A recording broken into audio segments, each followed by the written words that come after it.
बीवियों के साथ हुस्न सलूकी का हुक्म अल्लाह ताला ने कुरान करीम में दिया हुआ है। अल्लाह ताला इरशाद फरमाते हैं वआशिरुहुन्ना बिल मारूफ, अपने बीवियों के साथ हुस्न सलूक के साथ पेश आओ, उनके साथ भलाई करो। फ़इन करिहतुमुहुन्ना, अगर तुम लोगों को बीवियों में कोई ऐसा नुक्स नजर आया है कि आपको अपनी बीवी पसंद नहीं है, तो अल्लाह ताला फरमाते हैं फ़असा अन तकरहू शैआ, कि बाज दफा किसी चीज को आप नापसंद समझते हो, आप उसको अच्छा नहीं समझते हो। वयजअलल्लाहु फीही खैरन कसीरा, लेकिन अल्लाह ताला ने उसमें बड़ी मनफात रखी होती है, अल्लाह ताला ने उसमें बड़े फायदे रखे होते हैं।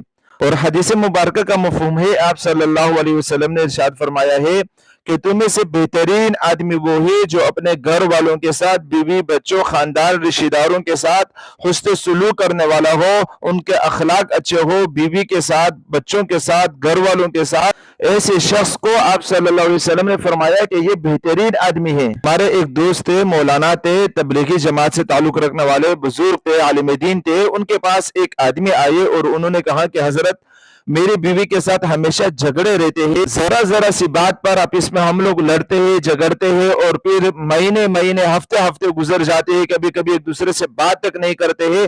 तो उस आलिम दीन बुजुर्ग ने उनको ऐसा बेहतरीन नुस्खा बताया। उनको ये कहा कि आप यूं करें कि आप जब खाना खाए तो बीवी के साथ बैठकर खाना खाए, अपने हाथों से अपने बीवी को नवाला बनाकर खिलाए, क्योंकि ये आप सल्लल्लाहु अलैहि वसल्लम की सुन्नत है, इससे मोहब्बत बढ़ेगी। तो उस शख्स ने कुछ दिनों के बाद बताया कि मैंने इस पर अमल कर दिया, बीवी की मुझसे मोहब्बत इतनी बढ़ गई और मेरी उनसे इतनी मोहब्बत बढ़ गई कि वो इख्तिलाफात, वो झगड़े सब कुछ खत्म हो गए। जो लोग अपनी बीवी को खामखा में तंग करते हैं, मारते हैं, जरा जरा सी बात पर उनको डांटते हैं और फिर उनकी खतरनाक तरह बाज लोग पिटाई करते हैं, वो ये बात याद रखे कि वो लोग कभी भी चैन से नहीं रहेंगे, हमेशा परेशान रहेंगे। जितने भी हमारे अकाबिरीन बड़े बड़े उलमाए कराम गुजरे हैं, वो सब फरमाते हैं कि जो लोग अपने बीवियों को नाजायज तरीके से, नाहक तरीके से मारते हैं, उनको तंग करते हैं, उनको जलील करते हैं, ऐसे लोग हमेशा बेचैन रहते हैं, कभी भी जिंदगी में खुश नहीं होंगे।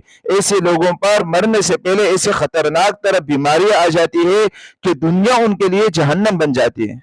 अल्लाह के बंदो, ये सोचना चाहिए कि ये आपकी बीवी है तो किसी की बेटी भी थी आपकी बीवी बनने से पहले, किसी की बहन भी है, और सबसे बड़ी बात है अल्लाह की बंदियां है। जिस तरह आप अल्लाह के बंदे हो, वैसे ये जो आपकी बीवी है ये भी अल्लाह की बंदी है। आप अगर इस वजह से अपनी बीवी को मारते हो या आपका इस वजह से उनसे नहीं लगता है कि आपकी बीवी है, तो ये सोचे कि किसी की बेटी है। अगर इसे भी आपको कोई एहसास नहीं होता है कि ये किसी की बेटी है, तो कम से कम अल्लाह के बंदे ये तो सोचना चाहिए कि ये किसी की बंदी भी है, ये अल्लाह की बंदी भी है। जिस तरह आप अल्लाह के बंदे हो, वैसे ये अल्लाह की बंदी भी है। तो ये बात याद रखिएगा, जन्नती आदमी वो है शिर्क और कुफर से बचने के बाद जो अपने बीवी के साथ, अपने बच्चों के साथ, अपने घर वालों के साथ हुस्न सलूकी के साथ पेश आता है, भलाई के साथ पेश आता है, अखलाक के साथ पेश आता है, तंग नहीं करता किसी को, खामखा में गुस्से नहीं करते, खामखा में किसी को मारता नहीं है। ऐसे आदमी जन्नती आदमी है। और जन्नती बीवी कौन सी है? जिस बीवी से उसका शोहर राजी हो वो जन्नती है। जिस बीवी में तीन बातें पाई जाए वो इंशाअल्लाह ताला जन्नती है। एक ये कि अपने शोहर की इजाजत के बगैर घर से ना निकले, बाजारों में ना घूमे, अपने शोहर की इजाजत के बगैर घर से ना निकले। दूसरी, अपने शोहर की इजाजत के बगैर किसी नामहरम, अगर वो रिश्तेदारों में है या गैर रिश्तेदारों में है, किसी नामहरम को शोहर की इजाजत के बगैर घर पे दाखिल ना होने दे। तीसरी बात यह है कि शोहर की इजाजत के बगैर मोबाइल में किसी से बात ना करे, ना शोहर के मोबाइल से किसी से बात करे, ना अपने मोबाइल से किसी से बात करे। शोहर की इजाजत के बगैर किसी से बात ना करे। इन तीन बातों पर अगर कोई औरत अमल करती है तो इंशाल्लाह उसे शोहर राजी होगा, और जब शोहर राजी होगा तो इंशाल्लाह उससे अल्लाह भी राजी होगा, क्योंकि शोहर के बहुत ज्यादा हुकूक अल्लाह ताला ने और आप सल्लल्लाहु अलैहि वसल्लम ने बयान किए हैं।